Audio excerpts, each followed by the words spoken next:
So, this mech, we've got an 82% chance to hit center torso. All guns fire. This mech has not been scratched at all. Let's see if we can just take him out. Their numbers will mean nothing against this. Oh my, welcome back, unpaid mercenary losers. I am the commander and host of this misfit outfit, Get Good Fox, and today I've got another flashpoint operation for you. We're actually going to be working for the Federated Suns. This is the first one we've done, and that's because they really don't like us. Our reputation with them is loathed. It's so low that not only can we do pretty much no jobs for them, like they won't let us do any work for them, but I can't even go to the store in this.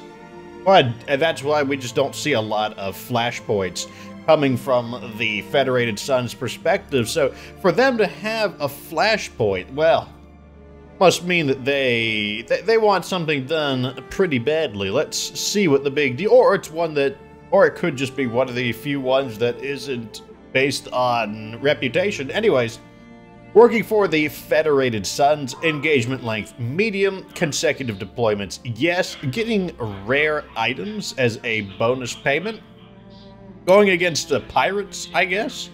And the little brief description is House Davian requests your assistance in the transportation and custodial exchange of a high-profile prisoner. Payment will be remitted when the asset is in our hands. I gotta admit, this doesn't sound familiar. I remember only doing like one mission for Davian when I last did all these flashpoints, so this could be a brand new mission. Difficulty is 3.5 skulls. So let's see what our Davian representative has to say. I think this is the first time we actually get to meet her. The Opportunist, high orbit over non-dis. Alexandria Cunningham, who is a little bit about her. She's super wealthy, so she is obviously our Federated Suns liaison.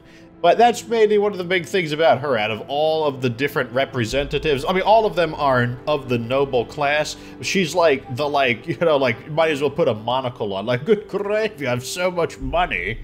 Commander, I'm pleased you finally made it. I have a job for you. What can we do for you, Lady Cunningham? Oh, here we go, a little bit about her. Lady Alexandria Cunningham, your company's representative from House Davian.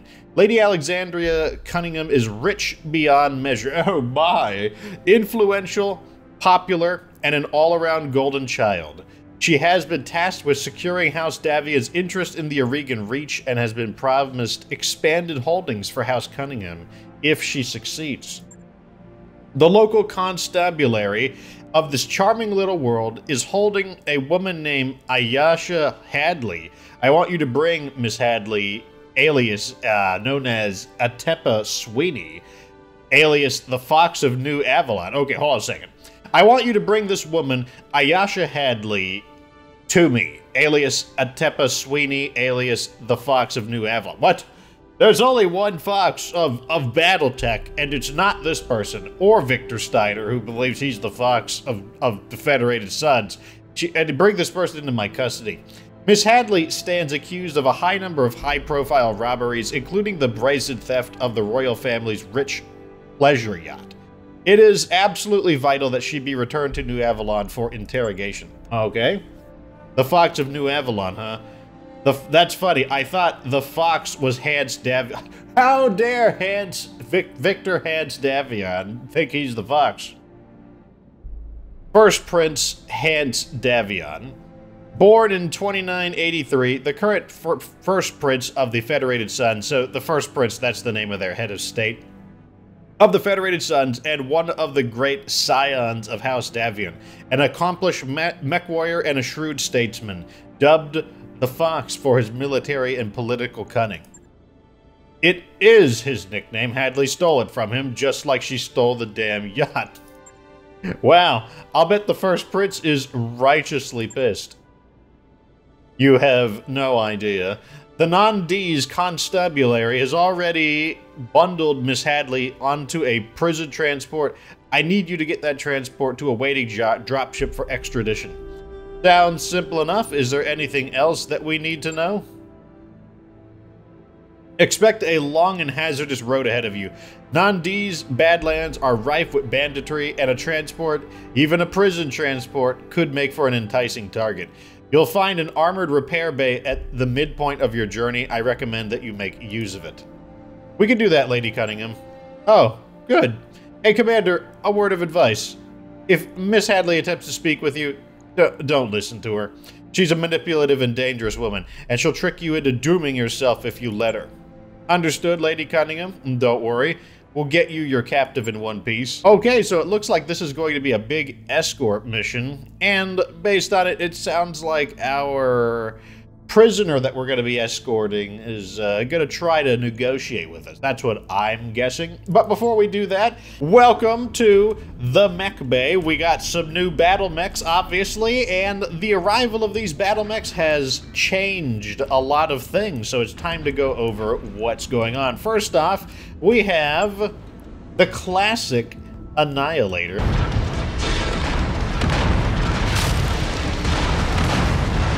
I can't quite hit him. There we go. Oh god, we're already doing a lot of damage to the base. The Annihilator doesn't care.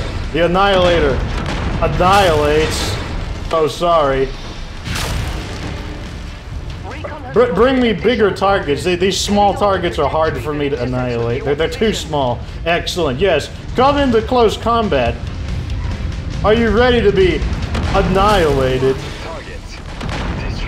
Are you ready to be annihilated? You are next. Annihilate. You are. Oh god, I was pushing too many buttons. How dare you? You have offended me. Now you will be annihilated.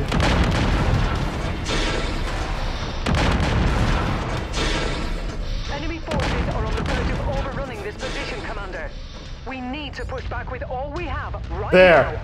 The village is saved. Well done, Commander. I have annihilated. Although it's not entirely true. It's not as classic as it could be. They have made a few alterations to it, but the Annihilator, which I believe is intentionally designed to resemble a Japanese kaiju, in particular, I think he looks kind of like Mechagodzilla, and I believe that is intentional. The Annihilator is a very uncommon, a very rare battle mech. In fact, most people, if they came face to face with an Annihilator, would be like, what the heck is that? That's before they get destroyed. And that's because this 100-ton monstrosity is, there's pretty much no other mech that can outshoot the Annihilator. The Annihilator, it doesn't get outshot. It has the firepower of an entire lance of battle mechs. And that's because, well, let's go through it. So, it has a distinctive piece of equipment. The BSC system and the integrated ballistic siege compensator of the Annihilator turns it into an indomitable killing machine. Specifically tuned to the behemoth's stature and stride, this equipment increases maximum stability and ballistic weapons damage. So, ballistic weapons that are equipped on the Annihilator, which should give you a hint that this mech is intended to use ballistic weapons. All of its ballistic weapons do 20% more damage than normal and 40% more stability than normal. And with 5 ballistic hardpoints, allowing us to put up to 5 ballistic weapons on, and being a massive 100-ton mech, I have chosen to put not 1 or 2 or 3 or even 4, but I have this monster equipped with 5 Ultra AC-5s. It's the equivalent of basically having 10 normal AC-5s because this weapon fires twice. To deal with the absolutely horrendous recoil that this battle mech will experience, it is equipped with a TTS, which is the, what does that stand for? The Targeting and Tracking System. And in addition to that, it has an insane amount of ammunition stored in its legs. What, 2, 4, 6, 8 tons of ammunition, as well as a whole bunch of heat sinks. I am thinking about boosting the armor because this version of the Annihilator doesn't have a lot of armor. So normally the Annihilator is very close to being a turret. It's not a very fast battle mech. In fact, it's one of the slowest battle mechs of all battle mechs. But they did not give it that characteristic. It's a little bit faster than normal, and that has come at the expense of armor. So our Annihilator is only carrying 1,000 armor, which is precariously thin for a 100-ton mech, but I'm thinking that we might be able to keep it in the back where 1,000 armor can still weather damage, and also the fact that it's going to kill things really fast. But if it winds up being a problem, I will drop a heatsink or two and get its armor up to, I don't know, maybe like 1,200. Next up is one of my other favorite battle mechs. So my two favorite battle mechs are the Annihilator and the King Crab. You just saw the Annihilator, and this is the King Crab. I mean, it's very crab-looking. It's got the giant crab claws. I think the redesign by Piranha Games turned out really well. The original crab has kind of like a super goofy 1970s, like, you know, spaceship, you know, danger, danger, Will Robinson. The thing is, I love the old crab. It's silly looking, but it's got a certain charm to it. But I think they did a really good job on the redesign of this battle mech, where you wouldn't mistake this as anything else. It still looks just like the King, especially the surface here has a very crab-looking back, but at the same time, I think they made it look really awesome. So, the King Crab is, if the Annihilator is the monster of long-range ballistic combat, the King Crab is the monster of close-range ballistic combat, and that's because, one, I have given it an absolute incredible amount of armor. It is equipped with 1,840 armor. The only way to have more armor than that is to have 1,900 armor. 1,900 armor is the highest armor in the game, and we did have 1,900 armor, but it just led to a weird decimal. You know, it was a weird, like, decimal value, and I didn't like that. I'm like, oh, let me just get a nice, clean 100 tons. So this thing is equipped with 2 Ultra AC-20s. AC-20 is one of my favorite weapons in the game, and an Ultra AC-20 double taps. Unfortunately, you haven't really got to see the regular AC-20 that much, but, yeah, this thing, so I didn't get to show you the damage of the Annihilator. So the Annihilator's damage is about 450. This mech has about 400 damage. 400 damage is enough to destroy some battle mechs from full armor instantaneously, especially true if we target center torso, and we get a lot of center torso hits. But what makes the Ultra Autocannon, what makes Autocannon 20 so good is that it does all of its damage in one lump quantity, meaning it does 100 damage, and it's all to one body part. And so it digs deep through the armor and quickly starts to destroy the battle mech's like internal systems, and that's the key to destroying a battle mech, where if you had 4 medium lasers, they might also do 100 damage, but one might hit right arm, one might hit right leg, one might hit left arm, one might hit center torso. And so yes, you've done the same amount of damage, but the mech's armor is still holding just fine. You haven't done anything to stop the battle mech from functioning. You don't have to worry about that with AC-20, and when you can fire 400 damage of AC-20 in one turn, it's pretty good. The mech has not as much ammo as I would like.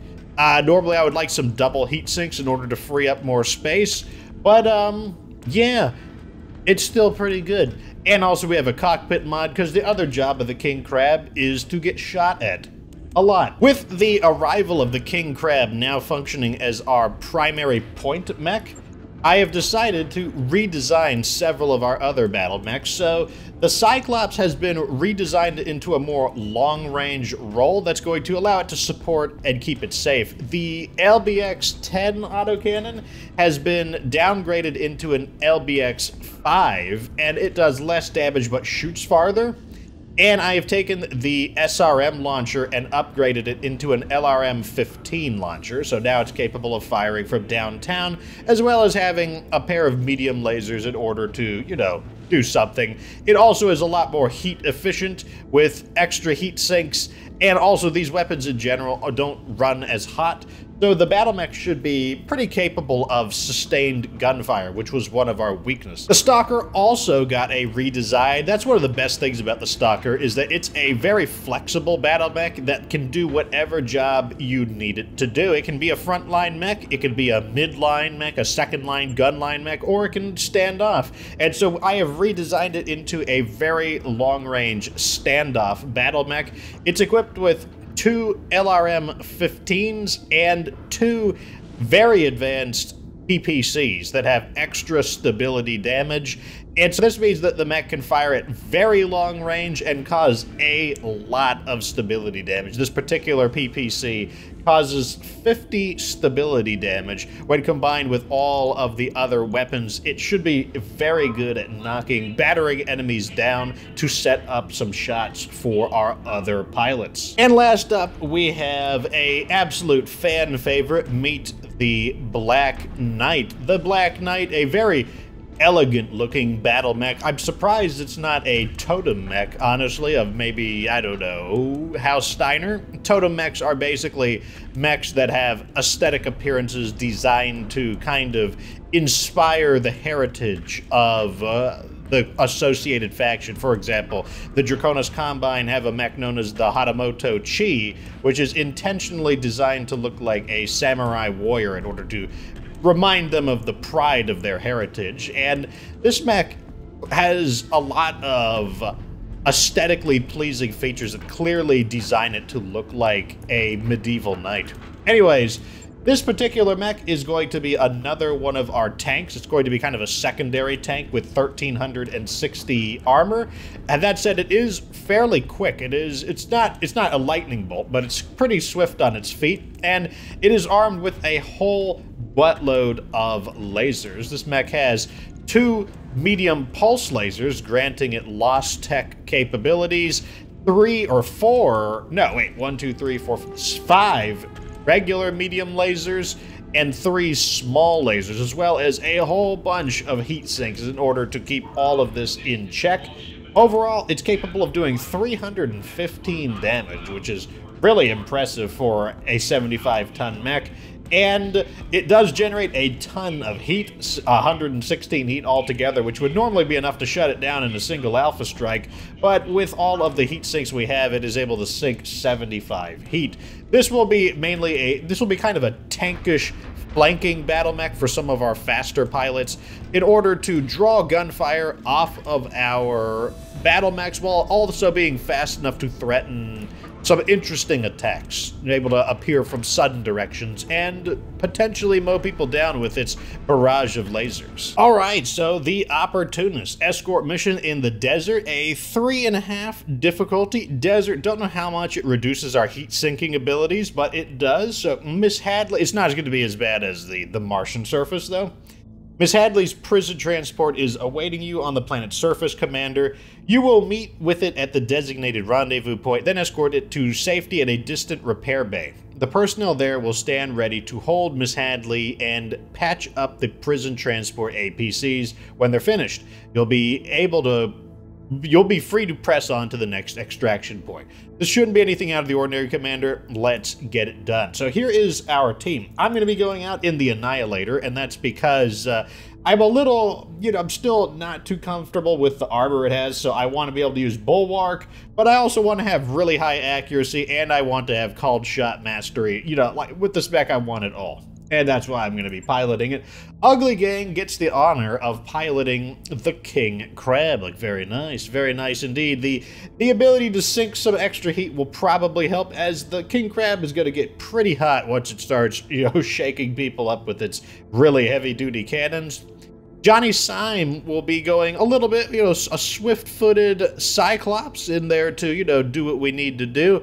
And lastly, Scylla will be bringing our advanced Cataphract 0X, the ability to cloak the convoy, as well as scan for any enemies who are being butts. All right, welcome to the battlefield, boys.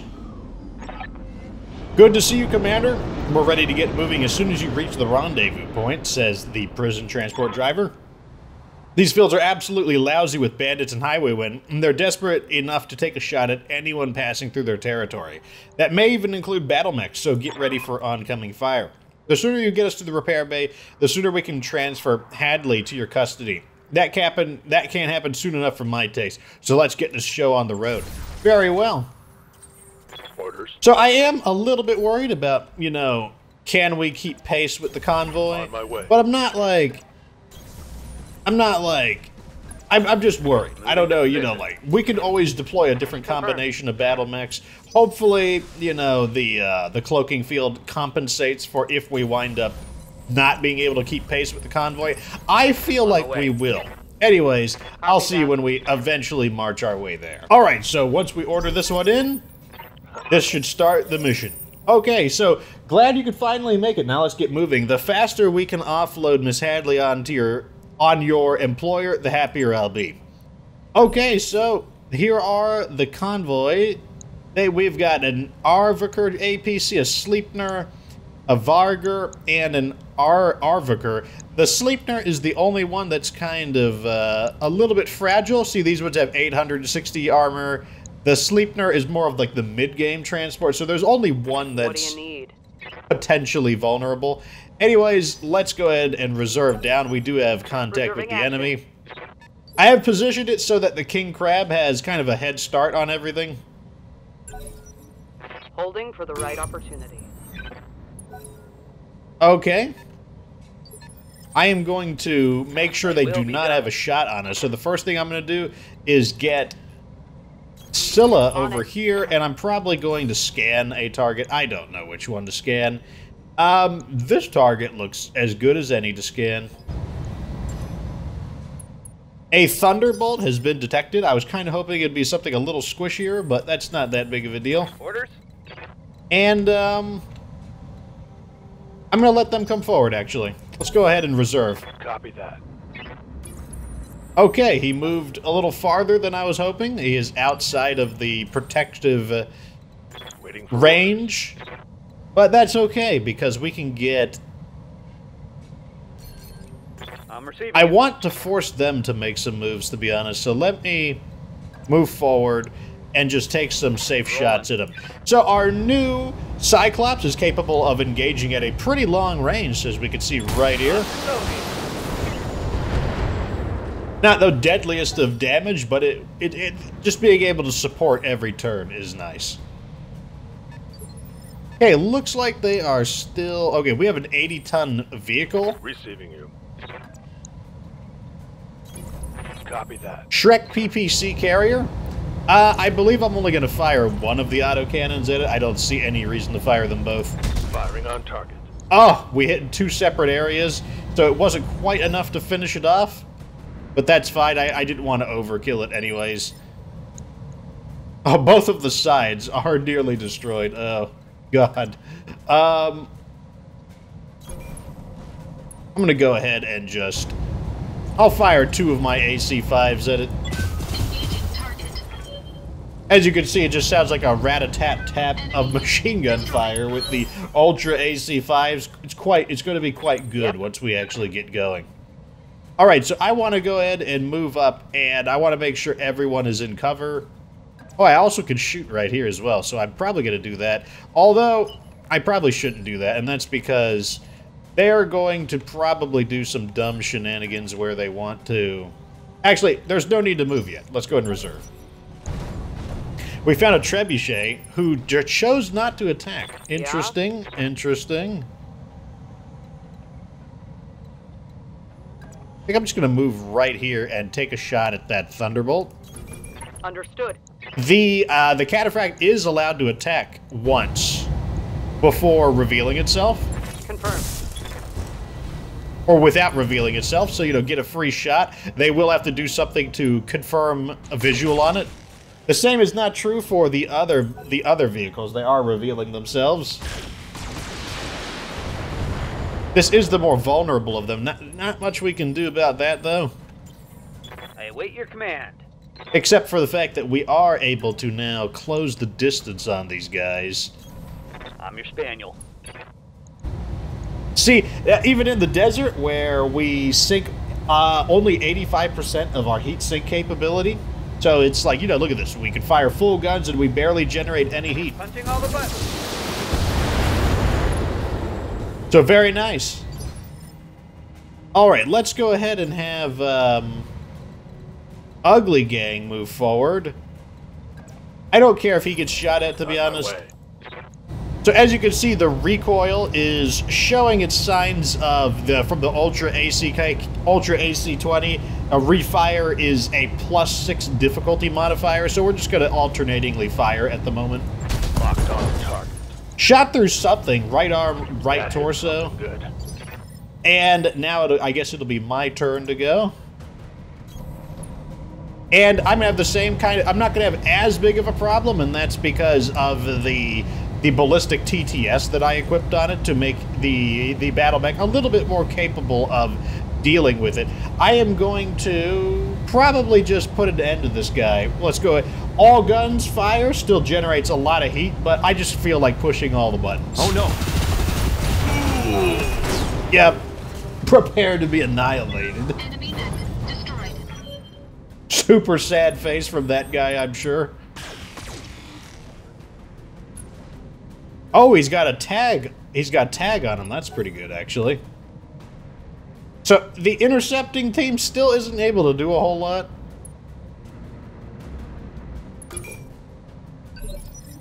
Yep. Need to get Scylla back in place to Let's move. do some damage. This Demolisher needs to go. Demolisher equipped with a pair of AC-20s, so I'm yeah, taking the shot. we got to take some shots at it. Fortunately, Demolisher should be moving basically at 1. Okay, so he's inside our ECM field, meaning everyone's been revealed, but that's kind of fine because he's not a particularly deadly battle mech. Yes, Commander. Like I said, we want to gang up on this Demolisher and just knock it out of the fight before it has a chance to use its deadly AC-20s back on us. Give us a taste of our own medicine. The Demolisher's armor is still holding. Oh, look at that. They've got through the armor. Very nice. I'm gonna shoot at the trebuchet. Let's just go ahead and do that. Give them let's give them a little bit of sugar. Affirmative. Destroyed something. Critical hit, Commander. And I will come forward now. I don't want to block the transports. Uh-oh. We might not have an angle on the Demolisher. That'll be super sad face. So, instead, I'm just going to have to annihilate this guy, I'm afraid. No. All weapons He has been annihilated. enemy mech destroyed. Okay, so I guess the Demolisher will get a turn to shoot, which will be super sad face. And it misses. Super smiley face, boys. I am expecting a second wave of bandits. So I will try to get everybody back into position. Okay, we're through the armor, which is nice. What do you need? I am going to... I'm going to let the Cyclops finish it off. I want to make sure that these guys kind of stay in position with the convoy to make sure that the cloaking field is up. And this will also give the Annihilator a chance to... Yep, here comes another wave of bad guys. This position, Commander. The package will be on its way soon. Wow, what a long-range shot.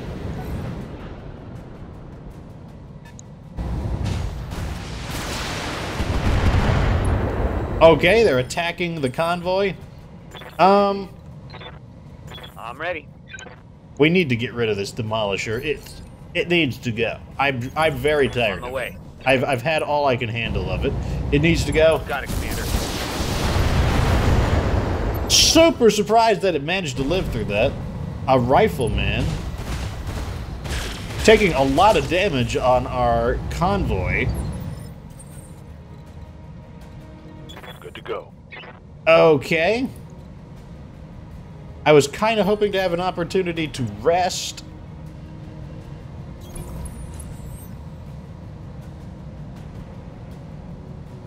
but it doesn't look like that's in the cards.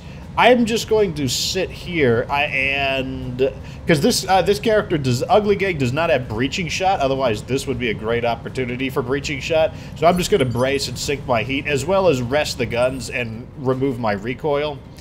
I'm going to move forward though, and probably go for a multi-target shot here.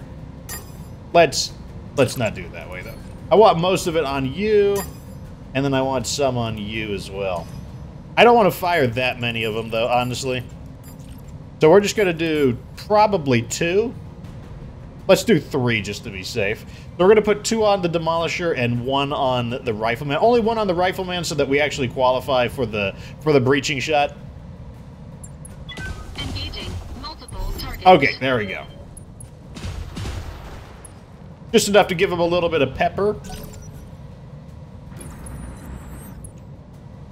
Okay, so even though our vehicles are taking damage, we should be able to cloak them next turn, and I don't think any of them will be fast enough to actually do anything about it.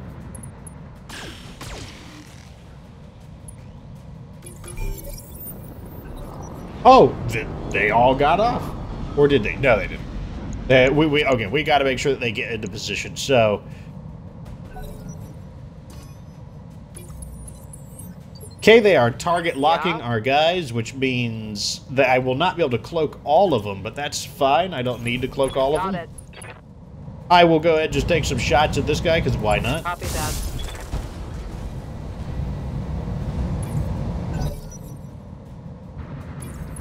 Everyone get up. Load up, everybody. Taking some shots at me, but not going to have the firepower with me in heavy cover. Ace pilot. Let's see how much that matters. Yep. Let's just see how much that's going to matter. I want to move right here so that I have the option to shoot everybody if I feel like it. But I'm pretty sure I feel like I want to shoot this guy. I think I will shoot this guy with all of my guns. Even though he is in heavy cover, we're going to do it anyways. Oh yes, not feeling too good, are you? Inflicted some heavy damage. Oh, and he decides to come out of cover for some reason. King Crab has a lot of armor. It's not, you're just tickling him. Let's see. I'm hoping Johnny Syme can finish the job here. I'm pretty sure he can, actually. Yeah, I'm pretty sure Johnny Syme has a kill shot here. I don't even care about being in cover that much, given that our armor is pretty thick. Tango down. Downed him pretty cleanly. I'm probably going to let the guns rest here, just to sink a little bit of heat. There we go. Good old heat sinks actually doing pretty good job just to kind of like, you know, because like ballistic weapons need to, what makes ballistic weapons a little interesting is that they do need to take a rest periodically if you want the maximum accuracy, and I intended that to be the case with the Annihilator, needing the extra... Okay, about to say, can I move? They got a lock on me. Scanned, though I don't believe that will really matter. Gonna go ahead and go forward, and let's give the dragon some attention. Or maybe not. Like, looks like, let's go ahead and scan the dragon. Looks like our aim was a bit damaged by the sensor attack. Shooting at me. Do you really want to do that? Do you really want to shoot at me? Oh, he got an injury on me. That means I probably won't be able to participate for the rest of this. I'm probably... Yeah, like with a mech warrior injury like that. Okay, you know what that means? I'm going to have to punish you for this. So, this mech, we've got an 82% chance to hit center torso. All guns fire. This mech has not been scratched at all. Let's see if we can just take him out. Their numbers will mean nothing against this. Oh, okay. Goodbye. Enemy mech destroyed. Be annihilated. No time for you. That's what you get. Like, that's the punishment for being a massive jerk. This mech is in heavy cover, so I'm just going to approach it so that we can punch it in melee combat to drop its cover. No need to vent our heat since we're skipping a turn. The Vindicator Warning. Enemy sensor just lock does a detected. scanneroni, I guess. Yep. I don't know. Let's just go right here. Aye, aye. Engage. Hopefully that gives you just an idea of how much damage the Annihilator is capable of doing. Standing by. And in this case, we should be able to actually get a good experience from the King Crab, given that he's out of cover, and we are ready to fire all of our weapons. Oh, yes. Goodbye. That's a kill. The King Crab is one of these mechs where it either gets focus fired and like is often forced into cover and its allies take out the enemy, or they ignore it and it gets into close combat and then you're super sad. All targets eliminated. Sit tight and I can collect you from where you are right now. Thanks for the assist, Commander. We're in the repair base, safe and sound. And we're gonna have to keep you that way. Don't get too comfortable down there, Commander. I've got 2 unidentified dropships on an approach trajectory. They'll be touching down within the next few minutes. Great. Get ready, everybody. We're about to have another fight on our hands. Mission successful. So these bandits were just, you know, completely unprepared for what they had to deal with here. Like I think their largest battle mech was the Dragon, which was just like woefully unprepared for what they've got here. Killboard, I mean, it's in the name. It's called the Annihilator for a reason. But the King Crab managed to sneak a kill in at the end. Johnny Syme cleaning up an enemy that was wounded, and Scylla just performing the very important role of bringing the Cataphract into battle with the ECM, giving us the option to scan and cloak people, as well as, you know, an LB-10X and a snub-nosed PPC. That's still pretty good damage. We did seem like, it looks like we picked up a pretty good item here. This Series Arms PPC has an extra 30 stability damage. That is actually really good. Let me see if there's anything else in here that I want, because I don't want any of these BattleMechs. Like, that's not something that's important. I think I will also take this PPC here. It looks like it's from T-Guard with a +4 accuracy. It's a 20% more accuracy on the PPC. Pretty good. For random loot, looks like we got a Thunderbolt, and then just, you know, a little bit of this, a little bit of that. All right, and so we are in the consecutive deployment. This is a base defense. I guess we're going to be defending the, the mech repair bay. So, in the desert, same difficulty, 3.5 skulls. Our sensors indicate several large groups of incoming vehicles and BattleMechs, Commander. Whoever they are, I need you to hold them off and drive them away. Above all, they cannot be allowed to free Miss Hadley from confinement. She belongs to us. Well, this just got interesting. Saddle up, Fox. We've got a prison to defend. So this is who's going to go in. I'm injured, so unfortunately I cannot deploy. So instead, I'm testing the armor of the Annihilator to whether or not I need to boost it up. So I'm actually going to have someone pilot it that doesn't have Bulwark, which is a little bit dangerous. However, it's the Annihilator, and we might be able to destroy the enemies so fast that they can't do much about it. So to that end, TJ Boss Hicks will have the honor of piloting the Annihilator. I want him in because, one, he's a ballistic specialist with the multi-target, but he also is a master tactician, meaning he could call very accurate shots, so he'll be making a lot of center torso calls just to like shred through the enemy quickly. Lensver, Maverick, is going in the Cyclops. I want the extra mobility here just for him to reposition and get where he needs to go, because the Cyclops is not as deadly of a BattleMech compared to some of these, so the movement is more relevant.